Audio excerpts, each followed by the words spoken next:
everybody, and welcome to Movie Recaps with Brit. Today, we will be taking a look at a movie titled Traffic. Without further ado, let's get started. The film begins with a young woman dancing in a club and being approached by a man. She agrees to leave with him but is later kidnapped and hidden in a trailer. The next scene introduces Brea, a journalist for the Sacramento Post, who is upset to see a rival journalist covering a scandal story she had been working on. Brea confronts her boss, Carl, who dismisses her story as fluff. Later, she goes out for a birthday dinner with her boyfriend John and friends Darren and Malia. Darren accidentally reveals John's surprise plan for a romantic getaway in the California mountains. In the bathroom, Brea contemplates a potential proposal from John but expresses that she isn't ready for it. The next day, John surprises her with a car he built in his shop, and they embark on their vacation. At a gas station, Brea encounters a frightened woman named Kara in the bathroom. Kara mentions that it feels like the 4th of July before a rough biker enters, pressuring Kara to hurry up.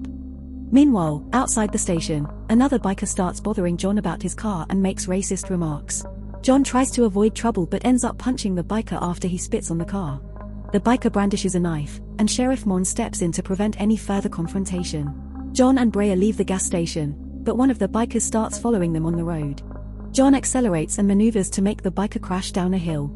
Meanwhile, at the gas station, Red, the biker leader, scolds his gang for their failed attempt to capture Brea.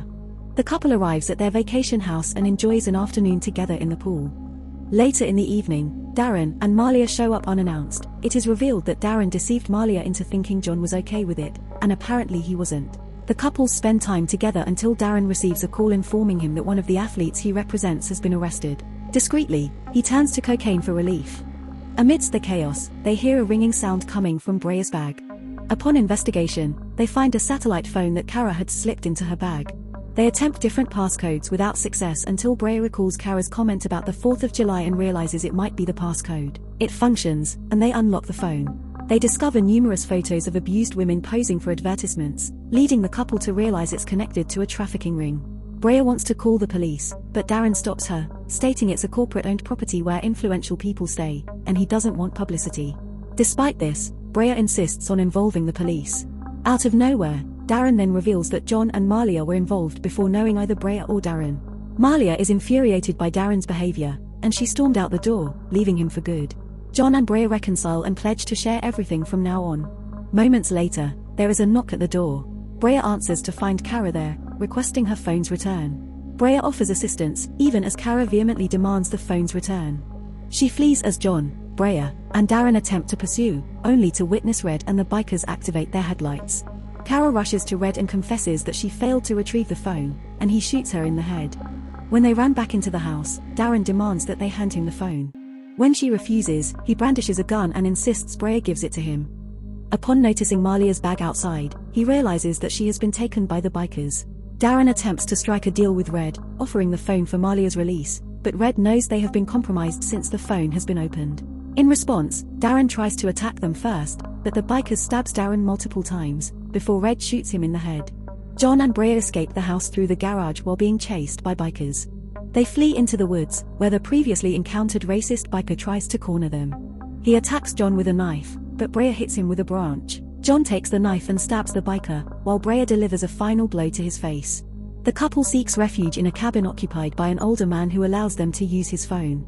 Brea asks to use the computer, in order to send a message and the pictures of the trafficked women to Carl. After another biker arrives, he shoots the older man dead and then attacks the couple. The computer is destroyed before Brea can send her message. The biker fights John, shooting him in the side, but Brea intervenes and stabs the biker in the back. John manages to take the gun and shoots the biker in the head, but he succumbs to his fatal wound. John expresses his love for Brea, reveals he has the biker's car keys, and then passes away. Brea discovers an engagement ring that John had intended to propose with, and wears it in memory of him. Brea attempts to start the car outside, but Red and the final biker discover her. Just in time, Mons arrives with a deputy, but shockingly, Mons is involved in the trafficking operation and kills the deputy. She scolds Red and the biker for mistreating the girls and failing to erase the phone's evidence. Brea is then drugged and abducted. Later, she awakens in a secret place with other drugged and weakened trafficked women, including Malia, as she confirms the deaths of John and Darren. Red and his goon enter, and Red claims he will keep Brea for himself. In response, Brea stabs Red in the neck with a nail, and continues to stab him to death. The biker attacks her, but Malia sedates him with an overdose. Brea promises to return for Malia and goes to seek help. She emerges from the woods and reaches a nearby gas station, where she asks the clerk to call the police. Brea also calls Carl for assistance after taking a phone from the counter. Mons arrives after nightfall to apprehend Brea at the store. Brea questions Mons about her involvement in trafficking women for profit. Mons justifies her actions, stating that everything is trafficked.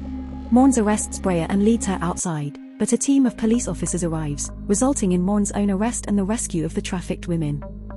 Back in Sacramento, in the final scene, Brea returns to work. Carl informs her that the trafficking ring bust will make headlines, and she might become a target.